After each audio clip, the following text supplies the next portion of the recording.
இவ்வுலகில் மிக பெரிய சொத்து இறைவன் அளித்த சொத்தாகும். அந்த சொத்து வேறேதும் இல்லை, நமது தேகம். இதைவிட பெரிய சொத்தை உலகில் வேறேதும் கிடையாது என்று இறைநிலையம் உணர்த்துகின்றது.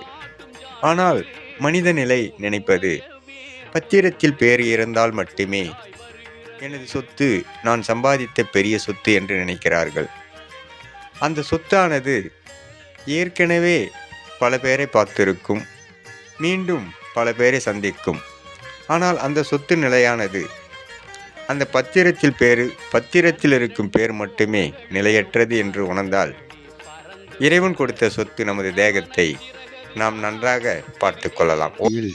அன்னையும் தந்தையும் நமக்கு தெய்வங்களாக விளங்குகின்றார்கள். காரணம், அன்னை முப்பெரும் தேவியாகவும் தந்தை மும்மூர்த்திகளாகவும் நமக்கு அருள் பாலிக்கின்றார்கள். நாம் நினைப்போம் கடவுள்தான் நமக்கு எந்த ஒரு செயலையும் செய்கிறார் என்று. ஆனால் அது சத்தியமான ஒன்று என்றாலும், நடமாடும் தெய்வங்களாக இருந்து அருள் பாலிக்கும் அன்னையும் தந்தையும் அவர்கள் செய்யும் செயலை நமக்கு சிறப்பாக செய்து தருவார்கள். அதை உணர்ந்தால் மட்டுமே தெரியும். இன்பமும் துன்பமும் சமமாக ஏற்றுக்கொண்ட மனநிலை கொண்டவரே எல்லாவற்றுக்கும் சகிப்புத்தன்மையோடு மிக எளிதாக வாழ்க்கையை கடந்து விடுவார். சிலர் இன்பத்தை மட்டும் அனுபவிக்க ஆசைப்படுவார்கள், துன்பம் வந்தால் துவண்டு விடுவார்கள். இது போன்ற மனநிலை உடையவர்கள் எப்பொழுதுமே வாழ்க்கையின் வளர்ச்சியில் பயத்திலேயே வாழ்ந்து கொண்டிருப்பார்கள்.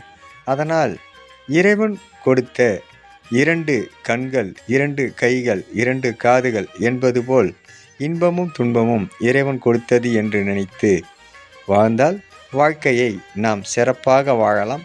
ஒவ்வொருவருக்கு ஒவ்வொரு உணவு பழக்கங்கள் உண்டு. ஒருவருக்கு தோசை பிடிக்கும், ஒருவருக்கு இட்லி பிடிக்கும், ஒருவருக்கு பொங்கல் பிடிக்கும், ஒவ்வொருக்கு ரவை கிச்சடி பிடிக்கும், ஒரு ரவை உப்புமா பிடிக்கும். அதுபோன்று ஒவ்வொருவருக்கும் ஒவ்வொரு உணவுகள் பிடித்தாலும் அந்த உணவுகள் உற்பத்தியாகும் இடம் ஒரே இடம், அரிசியாகும். அதுபோன்றுதான் அவரவர் உள்ளமும் அவரவர் எண்ணங்களை தேடி ஓடிக்கொண்டே இருக்கும். ஆனால் அது உணர்ந்தால் மட்டுமே அந்த உள்ளத்தின் இறைநிலை அமர்ந்திருப்பது தெரிய வரும். அந்த ஓட்டம் ஒரு ஆறு போன்றது. ஆறு அனைத்தும் எங்கு சேருகிறது என்றால் கடலில் சேருகின்றது.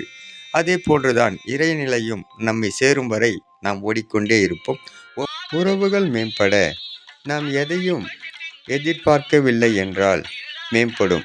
நாம் ஏதாவது எதிர்பார்த்தால்தான் உறவுகள் பிளவுபடுகின்றன. ஆனால் இறைநிலை என்பது அது போன்று கிடையாது. நம்மிடம் எதுவும் எதிர்பார்ப்பதில்லை, நாம் மட்டுமே எதிர்பார்ப்போம். இறைவனிடம் வரம் என்ற பெயரில். இரண்டுக்கும் ஒரு வித்தியாசம் உண்டு. கொடுத்தால் நல்லவன் என்று போற்றுவார்கள், இறைவன் போல் பார்ப்பார்கள். ஏனென்றால் நாம் இறைவனைப் போல் கொடுத்தால்தான் இங்கு நல்லவனாக இருக்க முடியும் என்று நினைப்பார்கள். ஆனால் இறைவன் நல்லவன் கெட்டவன் என்று பார்க்காமல் எல்லோருக்கும் ஒரே மாதிரி கொடுத்து கொண்டிருப்பார். முருகனின் மகன் ரவிமுருகன். முருகா சரணம். வாழ்க வளமுடன். வெற்றிவேல் முருகனுக்கு அரோகரா. இன்றைய நாள் இனிய நாளாக அமைய எல்லாம் வல்ல அப்பன் முருகனின் அருள் எல்லோருக்கும் கிடைக்கப் பெறுக. நாம் வாழும் வாழ்க்கையில் நாம் நல்லவர்கள் கெட்டவர்கள் என்று ஆராய்ந்து பார்க்கக்கூடாது. நமது செயலை நாம் சரியாக செய்தால் கெட்டவர்களாக தோன்றுபவர்கள் ஒரு நேரத்தில் நல்லவர்களாக தெரிவார்கள். காரணம், அது நமது செயலை பொறுத்தே அங்கு அமைகின்றது. ஒரு நேரத்தில் நம்மை அவருக்கு பிடிக்காமல் போகலாம், நாம் அவரை பிடிக்காமல் ஒதுங்கி நிற்கலாம். ஆனால் காலம் இருவரையும் தகுந்த பதிலளித்து காலத்தோடு கடந்து செல்லும். அதுவே நிதர்சன உண்மை. ஒவ்வொருவருக்கும் ஒவ்வொரு திறமைகள் உண்டு. அது எப்படி என்றால், அடி மீது அடி வைத்து அழகான நடை வைத்து என்னோடு சேரவா முருகா என்பது போல் அவரவர் வைக்கும் அடி மிக சிறப்பான அடியாக இருக்கும். அது அவரவர் எண்ணங்களின் மனநிலை பொறுத்தே அமையும். ஆணவத்தில் வைக்கும் அடியெல்லாம் அகல பாதாளத்தில் இழுத்துச் சென்றுவிடும்.